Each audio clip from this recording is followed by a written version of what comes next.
All right, welcome back. Now, I want to talk about how, just like the title says, how the hood takes some black man under. Because a lot of people are confused. Like, they're genuinely confused as to why, the hood takes some black man under. Even after these black men got plenty enough money to move out of town and out of the hood. And a recent example is FBG Duck. He was a rapper for several years, a local rapper. And then he signed a record deal 2018. And he stayed in Chicago. He never left. Every other rapper that was in his position left. They moved to a different city. Chief Keef, I think he in Los Angeles, right? Somewhere in California. Lil Durk left. Especially when you're talking about Chicago. Most people believe you should leave because it's a dangerous city. And if you sign a record deal, there's a good chance your hood is going to turn against you. And you're going to be a bigger target. So it's like a rule. You make it big, get out of Chicago. Even if you don't make it big. If you make it semi-big, get out of Chicago. Look at Billionaire Black. He never signed a major record deal. But he moved to Las Vegas. Or Nevada, or somewhere, right? Arizona. He moved somewhere out in the desert. Same with King Yella. They never signed no major record deal, but they got up out of there. FBG Brick. He started to spend a lot of time in Las Vegas in 2017. Why? Because it was dangerous in Chicago. 2017, this was after T-Roy was unalived. When it was dangerous, when it was a target, it was a major target. FBG Brick was a rapper too. But he wasn't a big time rapper. He had not signed no major record deal. But he still got up out of there. So definitely, if you sign a major record deal, get out of Chicago. Get out the hood. Not only did he stay in Chicago, he stayed in the streets. He even got shot after he signed his record deal with Sony. He was that deep still. That deep in the streets. Hanging with the gangsters. Doing gangster stuff. He was living life as a gangster. He had money to purchase minivans for his gangsters to slide in. And that's what he was doing. He was doing stuff like that. Purchasing weapons for these street beefs. He was funding this lifestyle, living this lifestyle before he signed his deal with Sony.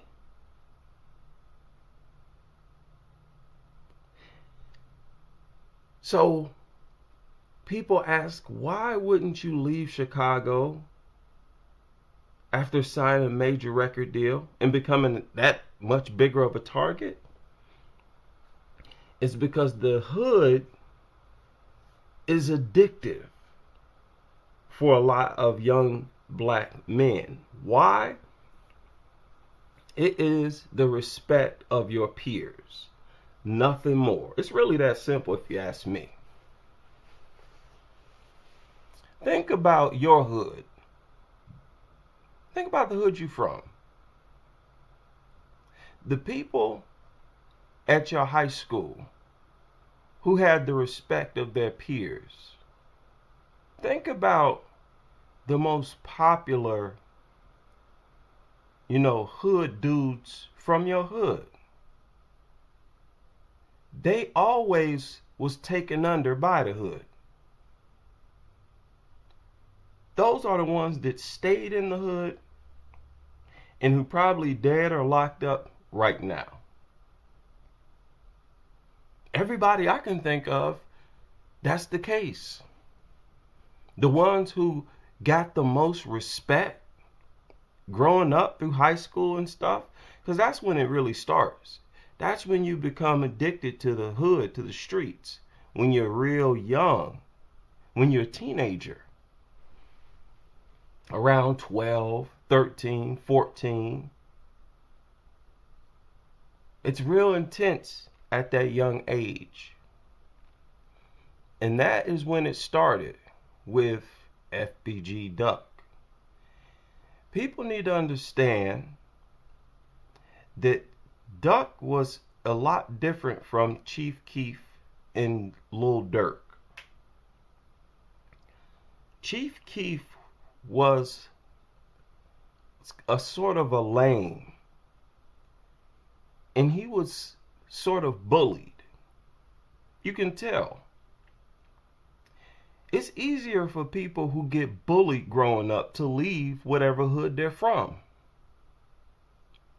Right? If you grow up getting slapped around, there's less of a chance you're going to get addicted to the hood you're getting slapped around in. You constantly getting beaten up. You always getting punked. You ain't going to care about that hood. You ain't getting no respect. You can't wait for the day when you can leave. Leave everybody in the dust. Yeah? Strike it rich or something. Tell everybody, eat my dust. And get up out of there.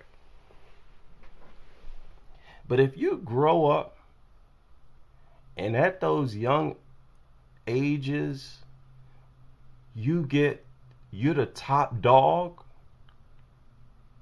there's a high in that.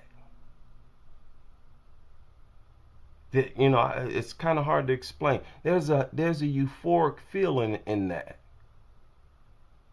When you've always seen as the top dog. And at a very young age, Duck has always been the top dog in his circle. Why? Because he was so big. Simple as that.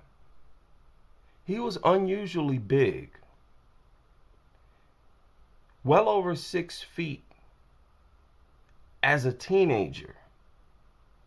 Always the biggest in his circle. Now I want to play something for you. This is one of his childhood enemies. This is one of FBG Duck's childhood enemies. Duck and the people in his circle used to get into a lot of fights with the circle that this guy hung around, and this guy personally. Now, bear with him. It's kind of hard to understand what he's saying, but listen close. Listen to this. He's telling a story of when his crew was confronted by Duck and his crew.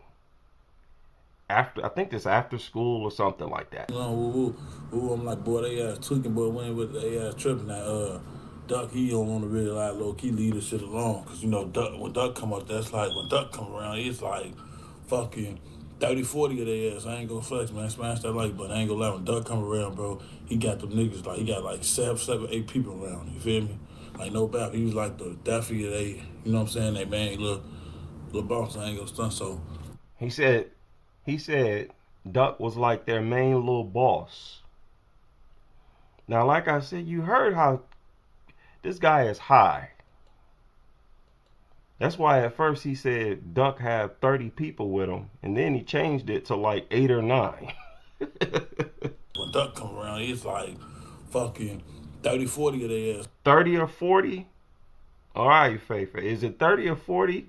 I ain't gonna flex, man. Smash that like button. I ain't gonna lie. When Duck come around, bro, he got them niggas like he got like seven, 8 people around. You feel? Okay, is it 30 or 40 or 7 or 8 people? Okay.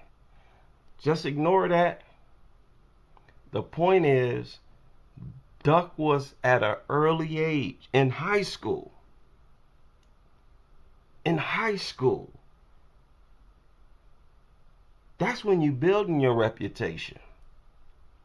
That's when you making a name for yourself. That's when you carving your whole image out in your neighborhood.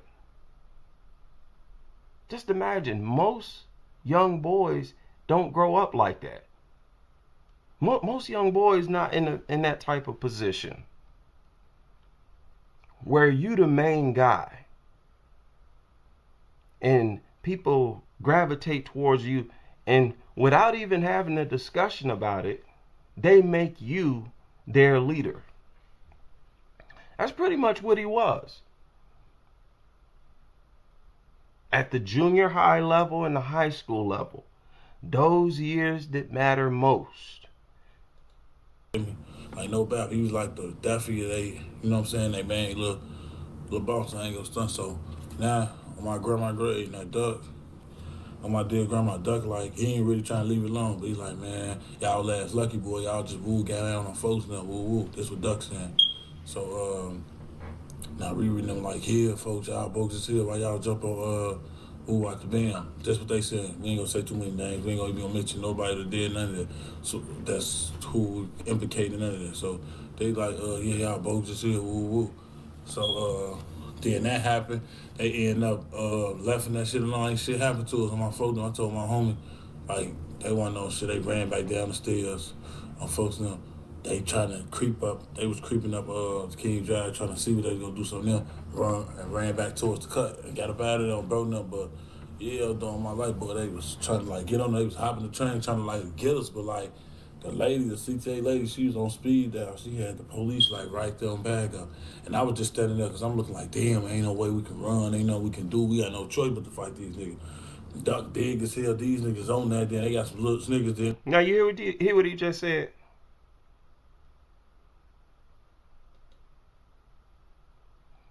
He said that we can't run. So him and his crew, they was outnumbered, and they was confronted by Duck and his little crew. And him and his crew, they wanted to run, but they couldn't run because they was trapped. Lady, the CTA lady, she was on speed dial. She had the police like right there on bag up, and I was just standing there because I'm looking like, damn, ain't no way we can run.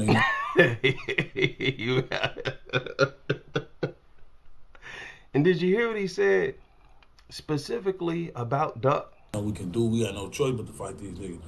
Duck big as hell. Duck big as hell.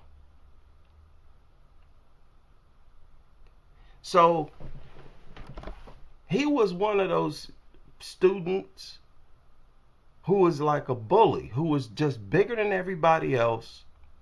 When it was time to fight, you really didn't want to fight him. You know what I'm saying?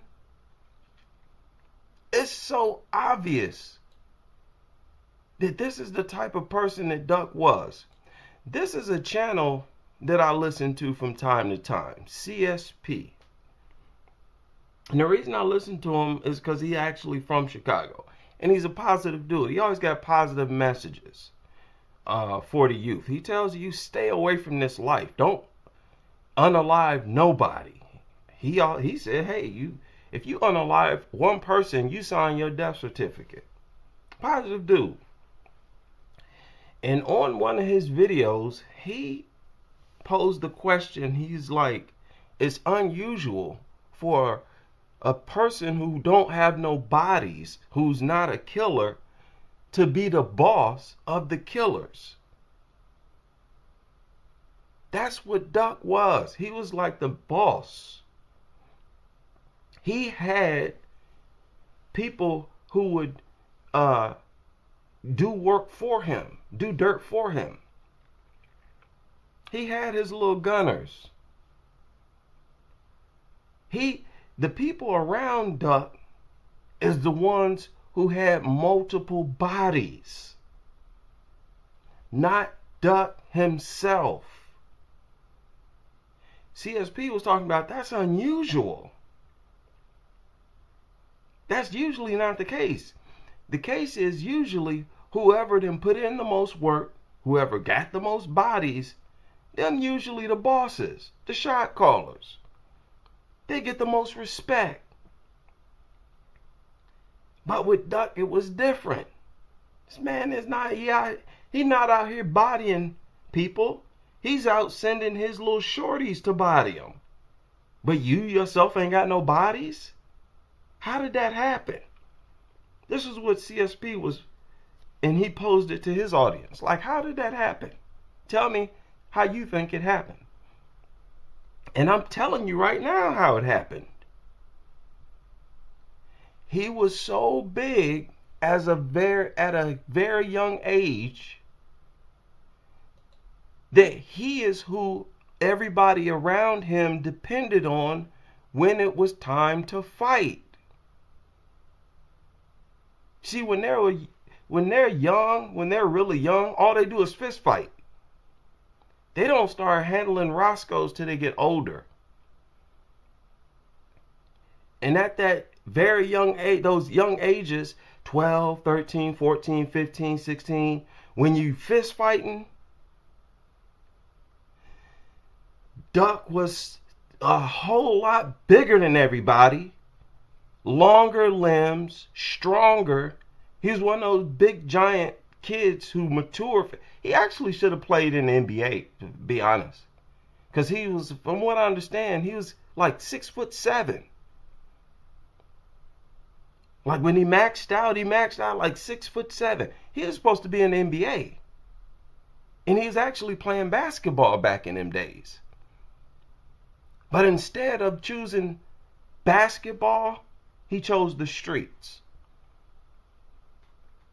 And when you're an imposing figure like that in the streets, it hit different. Yeah, so when it comes time to fight, people don't want to fight this dude. He's the type where if you find yourself and you have to fight him, you backing up the whole fight. Basically fighting him off you the whole fight. Like, hey, babe, you know what I'm saying? Or you just taking the L, right? If you're not fighting him off you and trying to fight and get away, I mean, you most likely gonna take an L. Now here's another video from, again, one of his enemies. And your enemies usually, they look for a chance to throw dirt on your name. So when your enemies is giving you respect, you really did have respect. Think about that. Ain't never been no hoe. Doc ain't never been no hoe. But I grew up with Doc. You feel me? I don't say grew up, but we went to school together. You feel me? High school. You feel me? So it's like, with him, Doc always been a tall, big motherfucker. You feel me? You ain't never no hoe. A big boo, dirty wearing ass nigga. You feel me? Tight wearing ass, look a little bit like big bummy ass nigga. Y'all know how the motherfucker was. And growing up, you had the dirty kids, you had the clean kids, you had some that was alright, some that was like I know. It's ironic he's saying that when he seemed like one of them bummy dudes himself. Like I said, bear with dude. Bear with him, man. I think, feel me, make it look good, feel me? But he definitely with the shit. But anyway, Now you notice what's once again what stood out the most in his memory about Duck was how big he was. Young, for the boys out there, y'all should know there is a high when you the top bully and the top dog around. When you the one that beat up everybody else, when people run away from you, I'm talking about growing up, 12, 13, 14, 15, 16, there's a high in that that's easily addictive. And Duck was in that position. You see, when you're young, when you're extremely young, that's when your brain is most susceptible. That's when it's being conditioned. You know what I'm saying? It's growing at a fast pace. Going through puberty and all that, through growth spurts, your brain growing too. That's when you develop traits and personality and characters that's going to last you for the rest of your life. At them real young ages. And at those young ages, people like Duck was the top dog. A position most young boys would want. You know what I'm saying? He lived that life at a very young age. So he was addicted at a very young age. They told a story where when he first moved to 63rd, the kids took a liking to him. Every story I've heard said the same thing. They said that when he moved out there, the kids took a liking to him. The kids in the neighborhood who lived on 63rd and St. Lawrence. But you never hear about how Duck had to fight and prove himself. You don't hear stories about how he was being jumped on and beaten up. You know, where people was testing this gangster. Like they did Tuka, for example. They said when Tuka first moved out there, he was getting jumped all the time. They thought he was from Wick City. They thought he was from O Block. And in general, when you're the new kid in Chicago, they're going to test you. You're going to have to fight. You're going to have to get in a bunch of fights to prove yourself. That wasn't the case with Duck. He moved out there, they're like, look at this big giant dude. Oh, you a gangster too? Okay, I'm glad you're on my side. You're going to be our leader. And that's what it was, man. You look at it, he was the leader at a young age because of his size. Size, when you're a whole lot bigger than your peers, it gained you a whole lot of clout as a man. Y'all have no idea. The dudes really ain't going to want to mess with you. Even when listen to this. Listen to this. Corey pulled up on the bike, he seen Duck. He say, so we go up there. The motherfucker called Corey there, who was the man. Corey pulled up on the bike on Folks Up Grade. Now, he's talking about another fight that they were in. This big fight that they were in high school. He's talking about high school. So they was, basically kids. And you hear how he's saying Courtney. Courtney was another like alpha type figure. They named the whole gang after him. TYMB is named after Courtney and Cortez, right? Courtney and Cortez was the leaders of their set. And this is back when they was alive. Okay, so this is one leader against another. Listen to this. Corey pulled up on the bike, he seen Duck. He say, motherfucker, my homie, Fabi, damn, Courtney, there go Duck right there. Courtney ride up to Duck. We on the trail. We just getting out of school. They walking back. We on college, 63rd. Courtney before jump out the bike, run up to Duck, hit his ass like 3-4 piece. Boom, boom, boom. You hear that? Courtney, the guy from the opposite set, the enemy set of Ducks, rode up on Duck on a bike. He was on a bike, saw Duck, and ran up on Duck on the bike, got off the bike, and hit him with a 3-4 piece. Right, run up to Duck, hit his ass like 3-4 piece. Boom, boom, boom. And folks in the grave, Duck angle out. Duck a big boy. Duck pick folks' ass up, slap folks, boom. Oh, white grave. Once he did that, Kush Grave was busting. T.Y. Grave, we go get the bus and everybody get shaking that bitch. The whole 630 filled up with. I'm talking, folks, this shit look like motherfucking World War II, folks. I swear to God, I can't lie. This shit like World War II. So like I said, the ones who did have the courage to fist fight Duck got body slammed. The reason why a riot kicked off after he slammed him, because they knew Duck was about to just destroy this guy. Courtney had to do that. As the leader of his gang, of his set, he wasn't allowed to show fear of anyone. That's why he went straight after Duck, the most intimidating figure. He's like, okay, I gotta go after the main guy. Went up, threw a combination, probably thought he was doing something, and got picked up and body slammed. I don't know how many of y'all have ever been in a fight, but when you get lifted off your feet and body slammed, that's the worst feeling in the world. When somebody treats you like a little kid, that's the worst way to get beaten up in a fight. That's the worst way to get dealt with in a fight. So somebody pick you up like a little baby and body slam you on your head. That's why everybody jumped in. They're like, uh-oh, our boss about to get beaten up by their boss. It's time to jump in.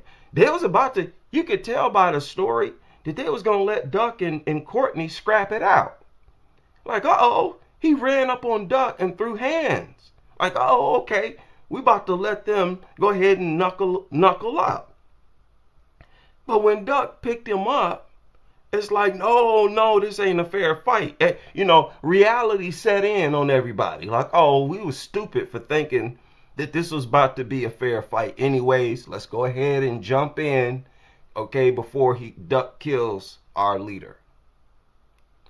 There's a high in that as a young man to be that dominant. And I'm telling y'all because in a way I was like that growing up. I was over 6 feet before I got to high school. Like, people used to be fascinated over how big I was. I remember in elementary, I think I was in like the 5th or 6th grade. It's around there. It was around the 5th or 6th grade. Now, way back then, I think it was the late 80s, early 90s. What the teachers would do, they would come into a classroom and they would have a tape measure and they would measure how tall all the students were. Like, it was this real old-fashioned type thing. They didn't have a scale or nothing like that. Somebody would come in with a tape measure and like, okay, kids, we're about to see how tall everybody is. And whenever they would do that, everybody would sit around and wait to see how tall I was. And then I remember one time they measured how tall I was, and I was over 5 feet tall. And after they mentioned, I was like 5'1" or 5'2", something like that. As soon as they read how tall I was, there was this guy beside me announcing it to the rest of the class. He 5 foot, y'all. He 5 foot. I'm telling you, man, there's a high in that. I grew up with a lot of cousins. So, like, when I would go over their house, we would always wrestle. And I was always the guy tossing, my cousins around, tossing dudes around. I was relatively big. I was bigger than most people my age growing up. But Duck was even bigger. When I was growing up, there was still dudes bigger than me. He was one of those unusually big dudes who should have went to the NBA. You know what I'm saying? Where you like a flipping giant. You come around And all the guys is looking up at you like they looking up at the sky. You know what I'm saying? That's an unusual position to be in. And that's why he gained respect from the people around him. And that's why he didn't have to catch no bodies, a bunch of bodies to be the boss. Because he grew up as the boss at a young age. He had already had his respect of his peers. Okay? He had the respect from his peers and his enemies at a very young age. At a very young age, he was seen as sort of like bigger than normal. Like a freaking nature type thing. Like a grown man on your side. You know what I'm saying? Like, hey, we got somebody on our side big as a grown man. So everybody gonna follow you. You're gonna be the ringleader. When there is a fight, you destroying people, people running from you. You heard Feifei when he described having to fight Duck and his crew. He singled Duck out as Duck bigger. He big. But when he described everybody else, he was like, yeah, they on there. What'd he say? These niggas on that, then they got some. Yeah, you see that? You hear that? No choice but to fight these niggas. Duck big as hell. These niggas on that, then they got some. See how he described everybody else in a different way? He didn't describe them as being big. He just described them as being rowdy. They ready to fight. But Duck ready to fight, and he is a giant. We ain't got no choice but to fight him. We want to run. But we ain't got no choice but to fight him.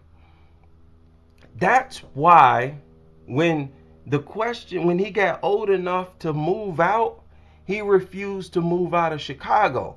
Because in Chicago, his reputation is already well known by his peers, people on his side, and his enemies. But if he moved to a different city, you know what he would be seen as? Nothing but a threat that nobody knows. That reputation that's in Chicago is in Chicago. It's not over here. Right? People more likely to set you up.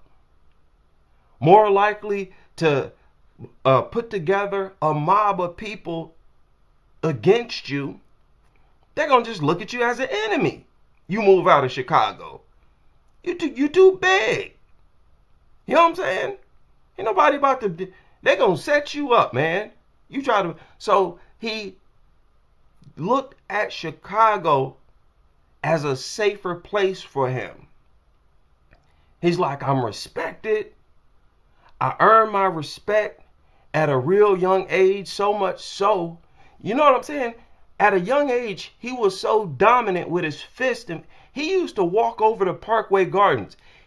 Duck used to walk to O Block, where King Von is from, in his high school days, and fist fight the other shorties over there. The youngsters his age. He would go over there and fight them and would beat them up. Beat them up. He had a lot of people who didn't even want to fight him. He was a giant bully. Bully. You know what I'm saying? So there was no way he could leave Chicago. I got an army of people behind me here in Chicago. So even though the people, my enemies, want my head, it's going to be hard for them to get it. But it'll be a lot easier for people to have my head if I move to Atlanta somewhere. Nobody know me in Atlanta.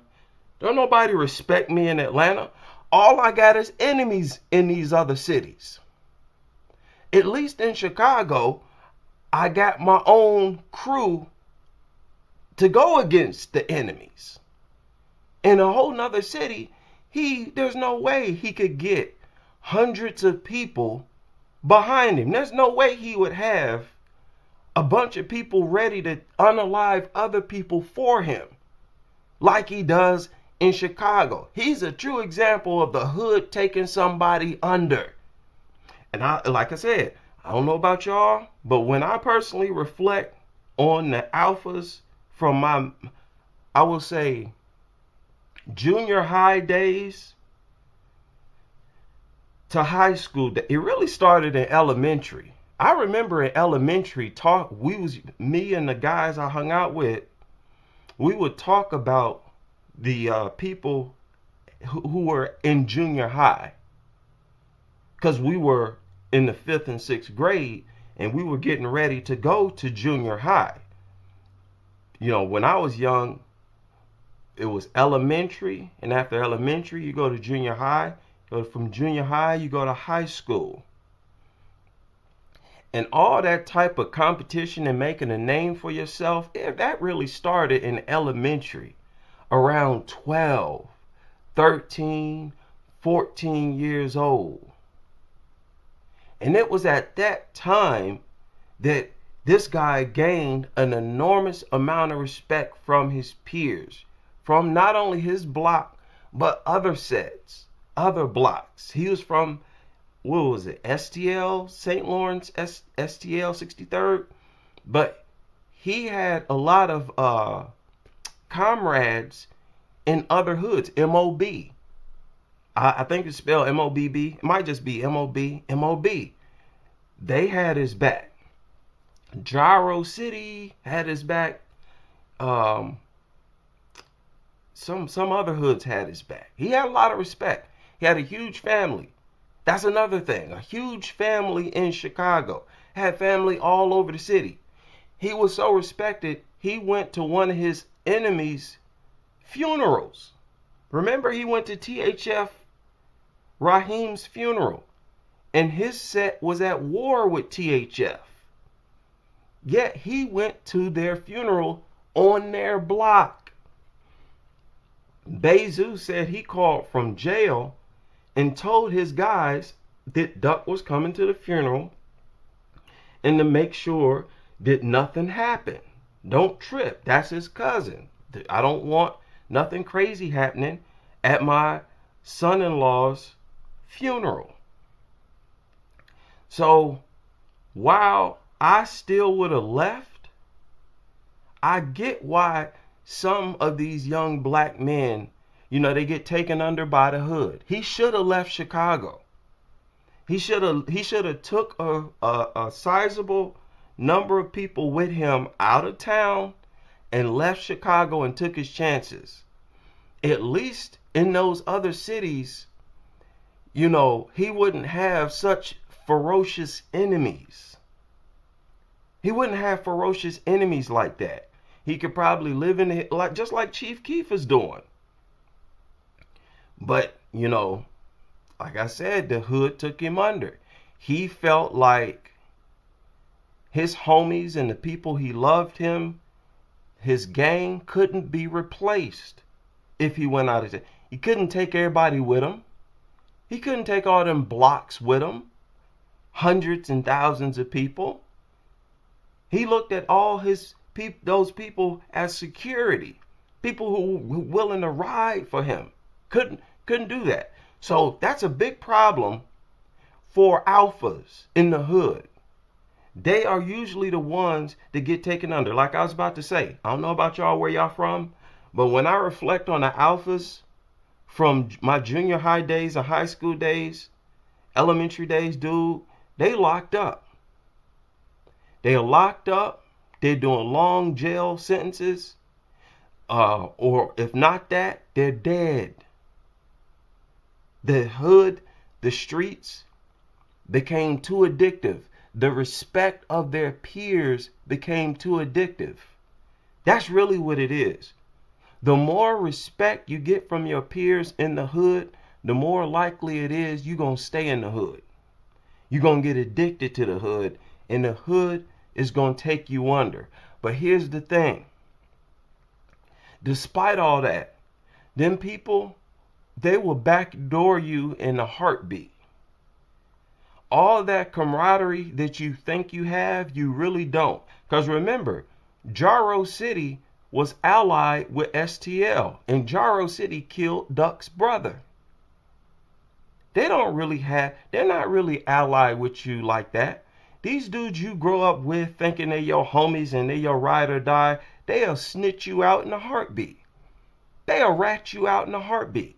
They will backdoor you in a heartbeat, especially if you strike it rich. You mean to tell me you a millionaire and you want to stay in the hood? You gonna get backdoored. And if I believe that if Duck stayed alive, he would eventually have been backdoored by his own people. It happened to Chief Keef, didn't it? His whole block, his own hood started stealing from him, turned on him, started clowning. It happened to Lil Durk, didn't it? They even said that Lil Reese choked Lil Durk out before. This fake love, this fake camaraderie, that's all exists. I don't know if y'all have heard of Young Pappy, another drill rapper, said to have been backdoored by his own guys. They said he was taken out like 1 a.m. when he was walking down the sidewalk with his crew. But nobody from his crew shot their weapon. Nobody shot their weapon. So somebody unalived Young Pappy in the presence of his homies, and none of his homies fired their weapon. They was in on it. And that is what most people believe. The Young Pappy was also backdoored by his own people. This all, I hate to say it, but the so-called respect from your peers when you growing up in the hood, that's fake. Eventually, people grow up and they realize you are on your own. The only person you can really trust is yourself and maybe some members of your family. Because when it comes to freedom, they're going to rat you out. Y'all do some dirt together or something, they get arrested, they get hemmed up by the cops and interrogated, they're going to give you up. They're going to mention your name. Eventually, it's going to happen. Even Von, I think it's even rumored that Von was lightweight backdoored. Yeah. By Durk. Durk, they're talking about how Durk is cleaning house now. And that he would have something to do with Von's demise. There ain't no loyalty. There ain't no real loyalty out here in these streets. It's really it's cutthroat. Every man for themselves. So I don't care how much respect you get in the hood. I don't care how long you get respect. I don't care if you're the top dog. You need to look out for yourself. Look out for yourself. Now, it's unfortunate that young black boys in Chicago, that it's, pretty normal for them to live life like that. For them to catch bodies at 12 years old, 13 years old. It's a crazy, crazy lifestyle. I'm telling y'all, that gang culture in Chicago is different. These older members, these older guys, they give pipes to kids. Say, hey, take them out. Go and catch you a body. Go and let's start building your reputation. That's a very demonic, extremely demonic and evil culture that exists there. And some of them don't make it out. And you see, even Wooski, I think, is still, in the streets. They say he making some type of comeback or something. Here it is. He'd have been shot in the head. He can barely even communicate the same way he used to. And he's still, if I'm not mistaken, living in Chicago. And now he's doing interviews. I'm telling you, they get addicted to the hood life. They get addicted to the respect. And Wooski has always been highly respected. They get addicted to the respect. That's why people from the hood who grow up getting bullied, who grow up getting beaten up, they have no problem leaving the hood. They don't care. It's just far. Even with King Von. King Von, it was hard to get him. He didn't want to be no rapper. That wasn't his idea. That was Durk's idea. And even then, Durk had to keep convincing them to rap. Man, you need to rap, do rap. And I have no doubt he helped teach him how to rap. Because Von was ready to die in the streets. All he wanted to do was take people's lives. Von was a serial killer. And he got a high and a rush out of taking people's lives. Y'all remember those? There was some drill gangsters from Chicago who put out these tweets talking about how it feels like an orgasm, like it feels like sex to take somebody's life. They get addicted to that lifestyle. And just so many of them get taken under, primarily because of the respect of their peers. Because you remember with King Von, he got jumped on that bus. They beat him up on that bus and they humiliated him. That's what really turned him into a serial killer, into a demon. Him getting embarrassed, beaten up, jumped on that bus by all them GDs from 63rd and St. Lawrence. Killer Ward, the GDs that Von grew up with, they saved him. They saved his life that day because FBG Brick, Duck's brother, wanted to pull Von off the bus and shoot him. Brick was older than everybody, right? He was older than everybody. He was one of the older members. So he had bodies at the time. He was playing with guns more so than a lot of other men. He wanted to pull him off that bus that day and shoot him. So Von is here. So here's Von getting beaten up. They playing tug of war with his body. Killer Ward got the top half of his body. STL got his legs, and they pulling him, trying to pull him off the bus. His life is just hanging in the balance, and suddenly he hears somebody saying, pull him off the bus so we can pop him. That turned him into a lunatic. And he started taking people's lives from 63rd and St. Lawrence. And after he started taking people's lives, what happened? He started getting more and more respect. That's why he used to rush to Twitter. After every person that he unalived, he went and bragged about it on Twitter. Why? So that he could gain the respect of his peers. And he eventually started getting high off the respect and admiration of his peers. That is a curse. The respect and admiration of your peers, that is a curse in a major way when it comes to the hood. That's why fathers are so important, man. Fathers are so important because the Keishas, they love these types of dudes. They want to create these types of dudes. Their mind is not in the right place to combat this dynamic in communities. You know, it was them. They're primarily responsible for letting it get as bad as it is now. So I just wanted to share that. I haven't heard anybody touch on this. Everybody who the videos that I listened to, they just used to say, what was wrong with him? Why didn't he leave Chicago? This is all too familiar story. The hood taking these young black men under, and these young black men don't want to leave these dangerous environments. They want to stay in the hood. Why is it? What is it? What is it? I'm telling you now, it is the respect you get from your peers, from your neighborhood, from your hood, period. They get addicted to it. And it's sad because it really shows that these boys want more than anything to be loved. That's really what it boils down to. They grow up getting abused and neglected, and they grow up wanting to be embraced, wanting to be loved. And when they sort of feel that from their community, they get addicted to it, and they don't ever want to let it go for nothing in the world. And they end up backfiring for Duck in a bad way. Duck was not innocent. I don't care even if he didn't have any bodies. He claims to have had bodies. He claims to have had bodies.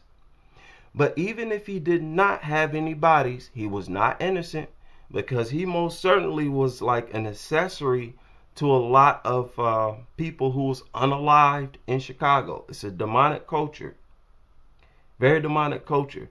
And it's one that needs a whole lot of attention, a whole lot more attention than it gets now. And you got to wonder, why don't these single black mothers, who really the ones who govern these communities, where are the organizations? They got all these other organizations that they're putting together. Where's the rally against this culture, at least in Chicago? Because remember, Chicago drill gave birth to drill all over the world. You had people in Florida and whatnot. They all looked up to Chicago drill. Chicago is the home of drill. And that demonic culture influenced other black communities all across the country. Scary. Even in other countries. Remember, drill even went to the UK. Now, if those of you know, in the UK, it's illegal to own firearms. So you know what they'll do? When they go on drills, they do it with knives. They go poke up their rivals. They can't have Roscoe's, so they go over there with shanks and knives. You better poke you up. a drive-by poking, right? So yeah, sad, man. Even though, I feel sorry for these young black boys, man. I don't know about anybody else. I know they're being raised by a bunch of treasonous Keishas, but it's hard to watch. It's hard to watch these boys growing up in such an anti-black male environment. All of them, the girls and the boys. Kids don't deserve that. Period. They don't deserve to grow up in no community like that, to grow up abused and neglected like that. So, yeah, prayers to them, right? Pray for the hood. Shout out to everybody in the building. I'll see y'all on the next live.